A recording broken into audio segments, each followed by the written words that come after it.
You know, sometimes you feel like something inside you is stopping you, like an unseen wall around the life you really want. What if I told you that wall isn't real? It's just something you made up in your head. Miyamoto Musashi was a famous samurai who was good with both swords and the mind. In this video, we'll look at his timeless wisdom on how to break through every limiting thought that's holding you back. Step 1. Act as if. One of the best ways to get rid of limiting beliefs is to act like you already have the traits, confidence, or success you want. When Musashi faced opponents who were much stronger or had more experience than him, he didn't wait until he was ready. He fought as if he were already the better fighter. He moved with confidence, calmness, and a clear sense of purpose. Everything changed because of this change in my mind. You can get around the resistance of your limiting ideas when you act as if. From now on, you should stop asking "can I?" and act like you can. The brain starts to get used to this new personality. Your inner mind is being trained to become more like the person you want to be.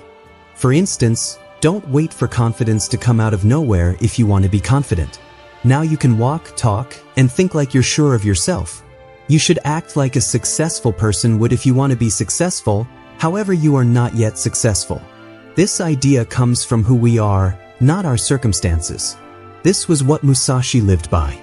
You must understand that there is more than one way to get to the top of the mountain, he said one time. One of those ways is to act like you are. It's not lying, it's symmetry. You're not pretending, you're making it happen. What you do, how you look, and the tone of your voice all tell your mind about who you are. Limiting beliefs start to lose their power when those signals match up with the character you want to have. You understand that your fears, doubts, and hesitation were just stories you told yourself. Begin right now. Don't wait for the right moment, the right mood, or the right amount of trust. As if you are already the person who can make your dreams come true. The rest will come next. Step 2. There is an anti-belief, or a thought that gets rid of the poison of doubt, for every limited belief. Musashi's lessons often stressed the difference between two things: light and shadow, attack and defense, calm and anger. He thought that to be masterful, you had to know both sides of every issue. In the same way, you have to face your limiting thought with its exact opposite in order to break through it. Your anti-belief says, "I can learn anything," when your belief says, "I can't do this." One belief might be, "I always fail," and the other might be, "Every failure brings me closer to mastery." The important thing is not to hide your limiting opinion, but to question it. Note it down. Look at it. Then come up with an empowering idea that goes against it. Say it out loud, do it every day, and picture yourself living by it. See what you can't see, Musashi said one time. In this case, your anti-belief is that truth that you can't see, the truth that is hiding behind your fear. You start to understand that the walls you feel are just ideas. Think of the ideas that hold you back as enemies on the mental battlefield. Musashi didn't just beat his enemies by being strong. He also used planning, awareness, and the ability to change his plans.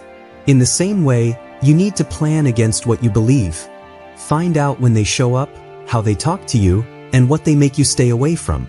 Then always fight back with your against belief. Your mind changes over time. Things that seemed impossible at first start to feel normal. You've taught your inner fighter to protect you from doubt. Your new code is your refusal to believe. It's a mental sword made from the truth. If you use it every day, your old limits will fall away like the first light at dawn. Step 3. Set a worst-case timer. Illness and fear go hand in hand. Most limiting ideas come from fear of the worst happening. What if I fail? What if I feel bad about it? What if I lose everything? Musashi had fights that could end in death. He didn't think about what ifs, though. Before going to battle, he was okay with any result that might happen. He was no longer afraid once he knew the worst was going to happen. That's what the worst-case timer is all about. Set a timer in your mind for when a limiting thought holds you back. Think about the worst thing that could happen for the next 10 or 15 minutes. Let your mind wander there and fully face your fear. Then ask yourself, what would I do? Could I make it through? You'll understand that most of what you fear is possible to handle. You won't lose your strength, knowledge, or willpower, but you might lose money, time, or pride. And those are the only things that really matter. Musashi said, "Don't be afraid of death so much, be afraid of giving up on life." To put it another way, being afraid of failing is much worse than actually failing. Setting a timer for the worst-case scenario weakens fear. You teach your brain to see that the bad thing it thinks is happening is usually just smoke and not fire. You can do something once you've seen the worst. This method also helps people who are trying to be perfect. You understand that you can change, get better, and grow even if things go badly. You learn to go with the flow of life, like Musashi did. The best is possible when you're ready for the worst. Step 4. Change your environment. When there are lots of things going on, no hero wins. Musashi kept his life simple and quiet, staying away from other people to train his mind and heart. He thought that the things around you could either make your inner world stronger or weaker. Not only is your surroundings physical, but it's also mental, social, and digital. Your thoughts, habits, and views are all changed by it. If you hang out with people who complain, doubt themselves, or settle for less than great, their views will rub off on you. To get past limiting beliefs, you need to take care of your surroundings like a garden.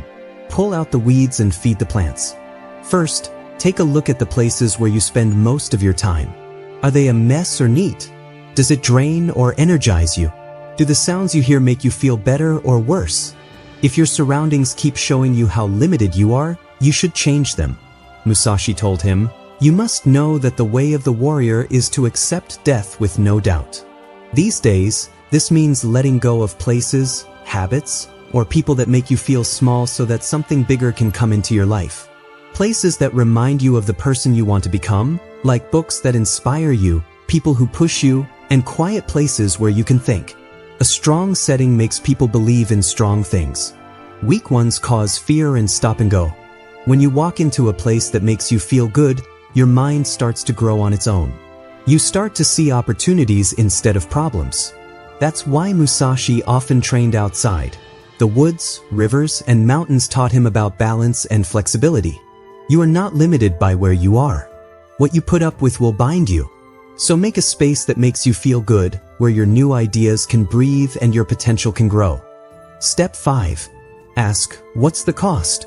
Beliefs that hold you back have a hidden cost. The cost of keeping the same. Musashi was always aware of what would happen. Every move, every pause, could mean the difference between life and death. He knew that failing often costs more than not trying at all. When you are afraid to act, ask yourself, what will it cost me not to act? Don't believe this story about yourself. What do you have to lose? Could be lost time, lost chances, or lost dreams. There's always the pain of learning you never tried when you look back. The idea of comfort goes away when you see how much it costs. When the pain of staying the same is greater than the fear of taking action, change starts. Today is victory over yourself of yesterday. Tomorrow is your victory over lesser men, Musashi said at one point. If you can break a limiting idea, you've won over your old self. You don't have to beat other people to win. Try not to lose to your own fear. Being afraid tells you to stay safe. But Musashi would say that staying safe is giving up your ability. To get past a belief that holds you back, ask yourself, what is this belief costing me? Does it take away my happiness, freedom, sense of purpose, or self-respect? Write down how much it costs. Really feel it. When you know how much your idea really costs, it stops appealing. In reality, you're already paying a price every time you don't reach your full potential. You'll have the courage to act once you know that. Step 6. Create a permission slip. People don't have to get acceptance from other people to live fully, but a lot of us wait for it. It takes someone telling us, you're ready, before we take the plunge. Musashi didn't wait for permission. He believed in his gut and his past experiences. Know 10,000 things from one thing, he said. This means that once you do something, you learn more than if you wait. You give yourself permission to move forward, fail, learn, and grow when you make a permission slip. Make a note of it. I allow myself to try. There's nothing wrong with me being flawed. I tell myself it's okay to be successful. Your mind is rewired by this small habit. It breaks the subconscious pattern that tells you need praise from other people. Like how Musashi depended on his inner mastery instead of what other people thought, you start to internalize your own power.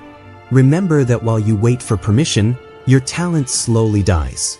People who do things without being asked own the world. Musashi's life showed this. He wrote the Book of 5 Rings and won more than 60 duels, but not because someone told him to. He did it because he let himself live by his own rules. Allow yourself to have bigger dreams, try new things, fail, and get back up again.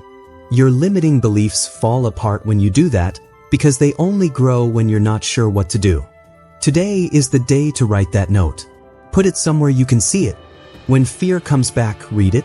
You are the one who controls the door, so open it. Step 7. Upgrade your vocabulary. What you say shapes your world.